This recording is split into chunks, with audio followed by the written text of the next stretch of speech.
Hello बच्चों, let's see this question. Two circles are such that one is inscribed in and the other is circumscribed about a square A1, A2, A3 and A4.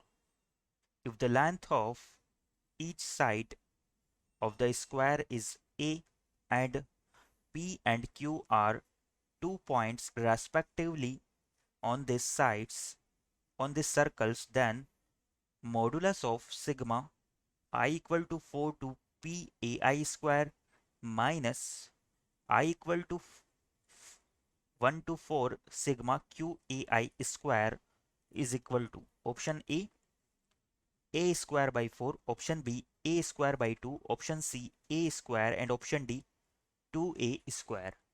तो बच्चों इस question में हमसे बोला जा रहा है कि दो सर्कल है जो कि इस square A1 A2 A3 A4 के लिए एक तो हमारा क्या हो जाएगा, एक तो इनस्क्राइब्ड है और एक सरकमस्क्राइब्ड है, यानी कि एक तो क्या हो जाएगा इस स्क्वायर के लिए इन सर्कल हो जाएगा और एक हो जाएगा सरकम सर्कल।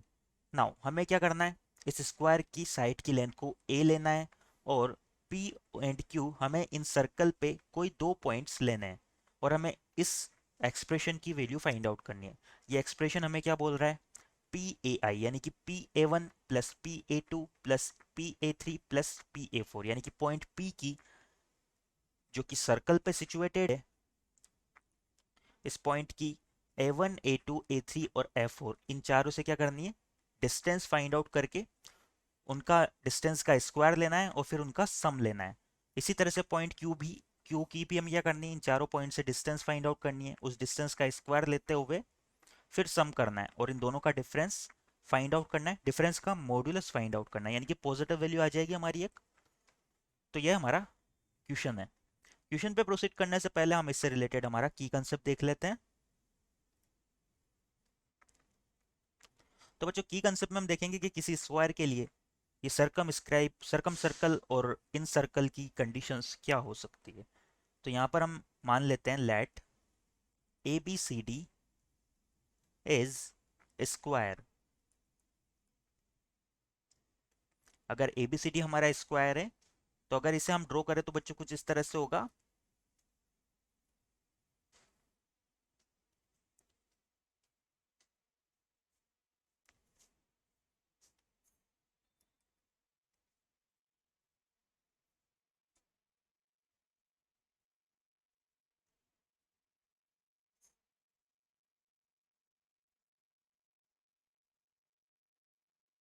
ये अगर स्क्वायर है तो इसकी चारों साइड क्या हो जाएगी, इक्वल हो जाएगी।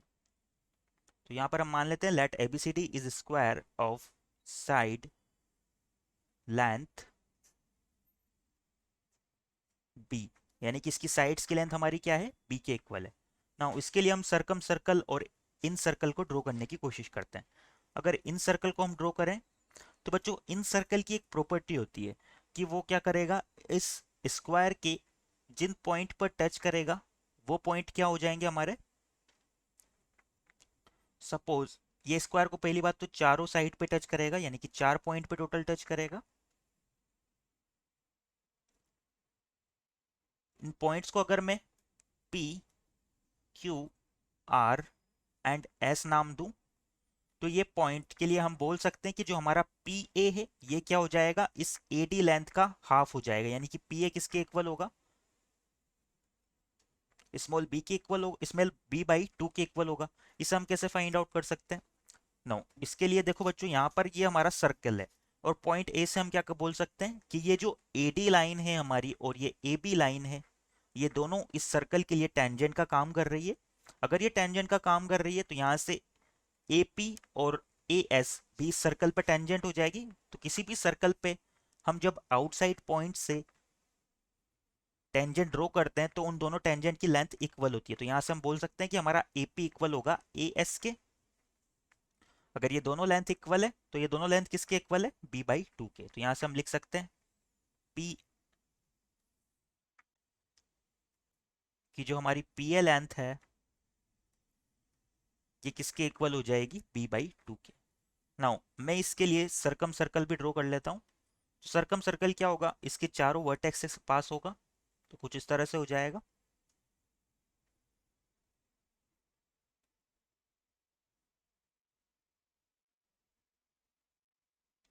ये हमारा इस ट्राइंगल, इस स्क्वायर के लिए सरकम सर्कल हो जाएगा।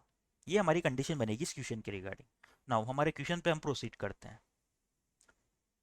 तो बच्चों क्वेश्चन में भी हमें क्या करना है, एक स्क्वायर को ड्रॉ करना है और स्क्वायर की साइड लेंथ हमें दी हुई है ए के इक्वल। तो यहाँ पर अगर हम स्क्वायर की बात करें तो वो कुछ इस तरह से हो जाएगा।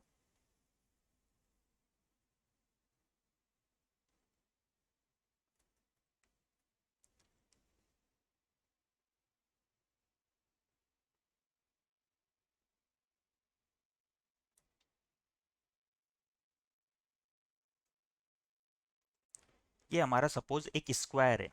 इस स्क्वायर को मैं जो नाम देता हूँ वो है A1 A2 A3 and A4। ये हमें क्वेश्चन में बोला गया है। नाउ इसके रिगार्डिंग हम सर्कम सर्कल को ड्रॉ करते हैं। ये हमारा F4 हो जाएगा।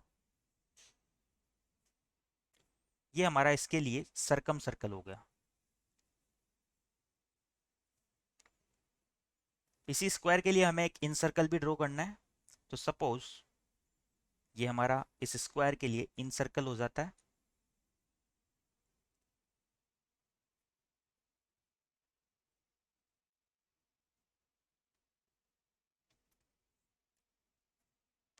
नाउ इस जो स्क्वायर है इसकी लेंथ हमें ए की इक्वल दी हुई है। तो यहाँ से हम लिख सकते हैं कि ये लेंथ हमारी किसकी इक्वल हो जाएगी, ए के इक्वल हो जाएगी। इसकी चारों लेंथ इक्वल होगी ए की। नाउ क्वेश्चन में हमें बोला जा रहा है कि हमें इस सर्कल पे पॉइंट पी एंड क्यू लेना है।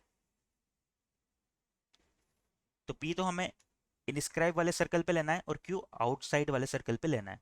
सपोज बच्चों पॉइंट पी को सर्कल पे कहीं भी ले सकते हैं, तो मैं पॉइंट पी को क्या ले लेता हूँ, जहां पर ये दोनों एक दूसरे को टच कर रहे हैं यहीं पर ले लेता हूँ। ये मेरा पॉइंट पी है।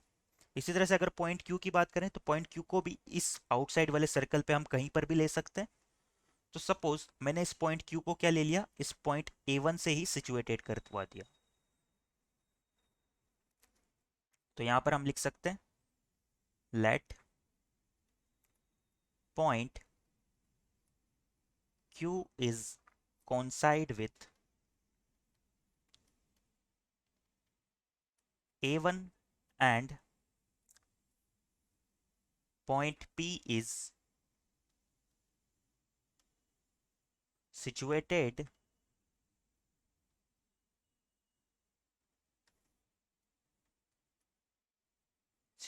at midpoint of A1 A4। तो यहाँ पर A1 A4 के मिड पॉइंट को तो हमने पॉइंट P ले लिया। अब बच्चों क्वेश्चन के अकॉर्डिंग हमें क्या फाइंड आउट करना है, इस पॉइंट P की चारों वर्टेक्स एक्स से डिस्टेंस का स्क्वायर लेना है। तो यहाँ पर PA1 की बात करें तो ये क्या हो जाएगी A/2। PA4 की बात करें तो ये भी A/2 हो जाएगी। नाउ PA2 और PA3 के लिए तो बच्चों अगर हम P को इस पॉइंट A3 से ज्वाइन करवाएं तो ये हमारा एक राइट एंगल ट्राइंगल बनेगा PA4 A3। इसी तरह से यही सेम राइट एंगल ट्राइंगल यहाँ पर भी बनेगा कि एक स्क्वायर है और स्क्वायर है तो इसकी साइड की लेंथ क्या हो जाएगी, इक्वल हो जाएगी। तो यहाँ से अगर हम PA3 फाइंड आउट कर लेंगे तो वही PA2 के भी इक्वल होगा। तो बच्चों यहाँ से अगर PA2 की बात करें तो ये हो जाएगा, इस यहाँ पर हम लिख सकते हैं हियर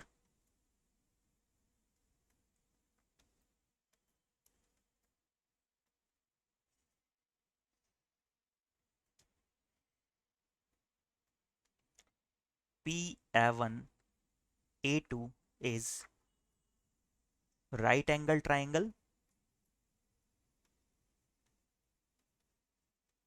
अगर ये राइट एंगल ट्राइंगल है तो यहाँ से हम लिख सकते हैं कि जो हमारी PA2 लेंथ है ये किसके इक्वल हो जाएगी, ये हो जाएगी अंडर रूट ऑफ बेस का स्क्वायर प्लस बेस का स्क्वायर प्लस परपेंडिकुलर का स्क्वायर। यानी कि यहाँ पर A1 A2 की लेंथ तो क्या है, ए स्क्वायर, ए के इक्वल है तो ये हो जाएगा ए स्क्वायर। इसी तरह से अगर हम PA1 की बात करें या PQ की बात करें, A1 और Q तो कॉन्साइड कर रहे हैं एक दूसरे से, तो ये लेंथ हमारी किसके इक्वल हो जाएगी, A/2 के इक्वल। तो यहाँ पर A²/4 आ जाएगा। तो यहाँ से हमारी PA2 निकल के आती है अंडर रूट 5A/2। यही हमारी किसके इक्वल हो जाएगी, PA3 के भी इक्वल हो जाएगी, क्योंकि ये क्या है, दोनों कॉन्ग्रुएंट ट्राइंगल है। तो यहाँ से हम क्या लिख सकते हैं बच्चों, हमारे पास ये चारों लेंथ तो आ गई। अब नाउ इस पॉइंट Q के लिए हम चारों वर्टेक्स से लेंथ को फाइंड आउट करते हैं। तो क्यू ए टू तो हमारी क्या हो जाएगी, ये साइड की लेंथ है स्क्वायर की, तो ये हो जाएगी ए के इक्वल। क्यू ए फोर भी ए के इक्वल हो जाएगी, बट और क्यू ए वन क्या हो जाएगी, जीरो, क्योंकि क्यू और ए वन तो कॉन्साइड कर रहे हैं। और क्यू ए थ्री किसके इक्वल हो जाएगी, ये डायगोनल के इक्वल हो जाएगी स्क्वायर के, जो कि अंडर रूट टू ए के इक्वल होता है। तो यहाँ से हम लिख सकते हैं जो हमारा गिवन एक्सप्रेशन है, now modulus of P A I square, इसके साथ सिग्मा लगा हुआ है, sigma I equal to 1 to 4, P A I square minus sigma I equal to 1 to 4 Q A I square, इसका मॉडुलस हमारा किसके इक्वल हो जाएगा।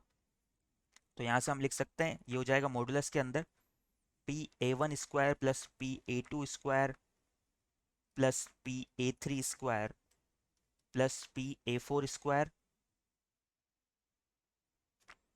माइनस ब्रैकेट में हो जाएगा Q A one square plus Q A two square plus Q A three square and last में Q A four square के।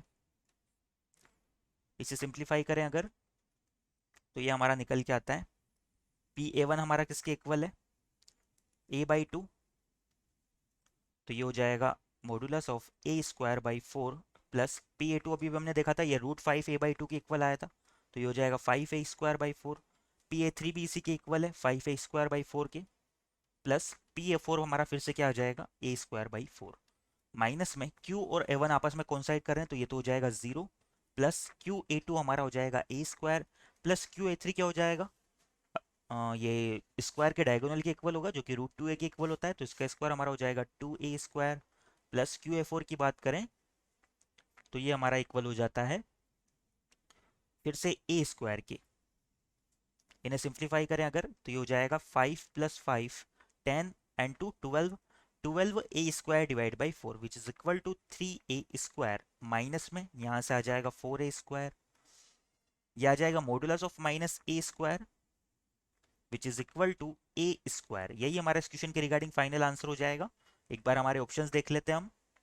तो बच्चों इस क्वेश्चन के रिगार्डिंग हमारा ऑप्शन सी ए स्क्वायर ये करेक्ट हो जाएगा। तो यहाँ से हम लिख सकते हैं our final answer is option C. I hope you understand it well. Best of luck.